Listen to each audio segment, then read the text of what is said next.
안녕하세요, 건마입니다. 최근 김광규 14억 영끌 아파트 어쩌나 운 없는 연예인 2위에 올랐다는 기사가 쏟아졌는데요. 그걸 보고 또 수많은 사람들이 김광규는 진짜 똥손이다, 그렇게 집 안 사고 버티다가 마지막에 샀는데 김광규가 집을 사니 진짜로 부동산 하락기가 왔다면서 누군가는 인간 지표라며 비웃고, 누군가는 왜 하필 송도에 집 샀냐고 송도 지역을 폄하하고, 누군가는 광규 형이 정말 불쌍하다며 위로하고 있어서 광규 형이 얼마나 손해보고 있는지 팩트체크를 해보려고 합니다. 자, 일단 여기가 실제 광규 형이 매수한 주상복합단지고요. 7월 5일 13층 8억 8천만원 거래가 바로 광규 형이 거래한 집이에요. 그것도 대출 없이 올 현금으로.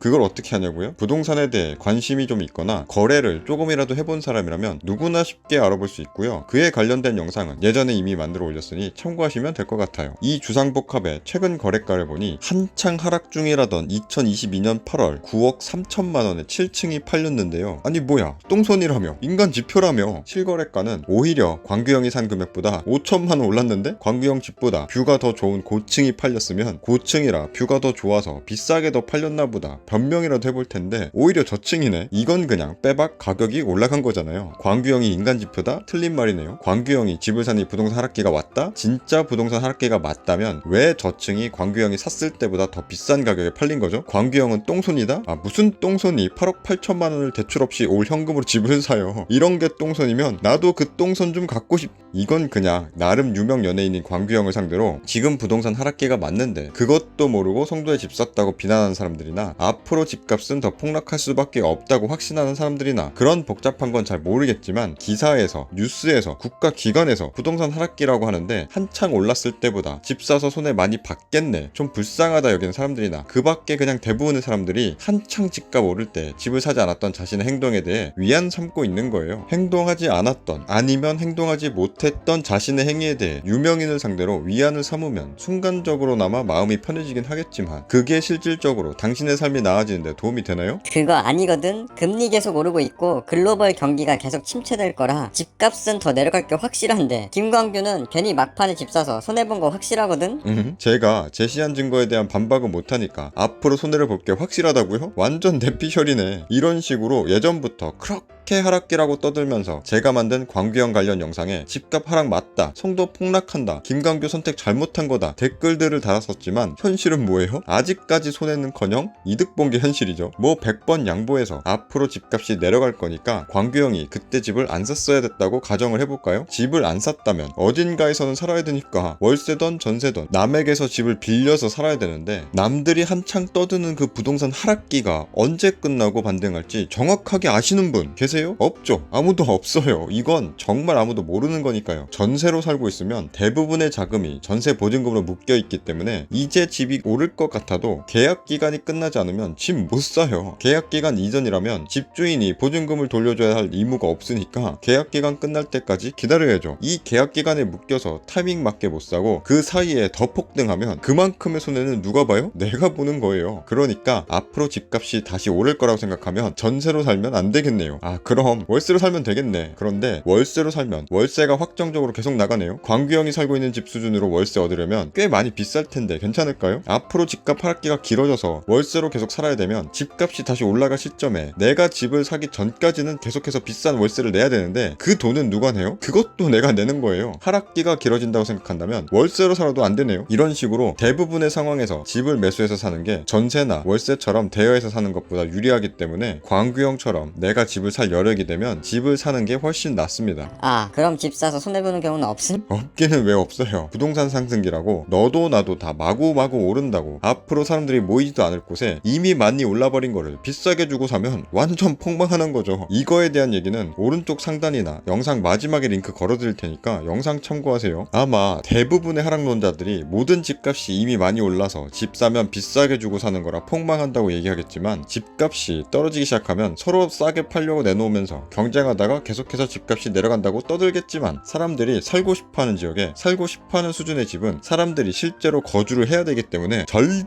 절대 그런 식으로 폭락하지 않습니다. 미친듯이 올랐다가 폭락하는 서울의 유명한 비싼 아파트들 말고 그냥 평범한 여러 아파트들의 실거래가를 직접 한번 봐보세요. 그런 사람들이 떠드는 것처럼 내가 살 수 있을 만한 가격대까지 폭락한 적이 있는지. 광규형이 집을 산 송도 지역은 계속해서 입주가 잡혀있기 때문에 공급에 장사 없다고 당분간 많이 오르지 못하고 오히려 집값이 내려갈 수도 있겠지만, 이미 인천의 명실상부한 대장이자 사람들이 원하는 일자리도 계속해서 들어올 예정이고 도시개발도 계속 이루어져서 지금보다 더욱 살기 좋은 지역이 될 거고요. 인천을 넘어서 다른 지역의 사람들까지 계속해서 몰리게 될 지역 중에 한 곳이 될 거예요. 이런 미래가치가 뛰어난 송도에 가지고 있던 현금만으로 대출도 없이 집을 사놓은 광규형을 진짜 얼마나 대단한 삶을 살고 계시길래 인간지표다 똥손이다 놀리고 있을까요? 정말 그 사람들의 삶의 수준이 어느 정도일지 궁금하네요. 못해도 10억짜리 집은 대출 없이 살 수 있으니까 비웃고 악플다는 거겠지?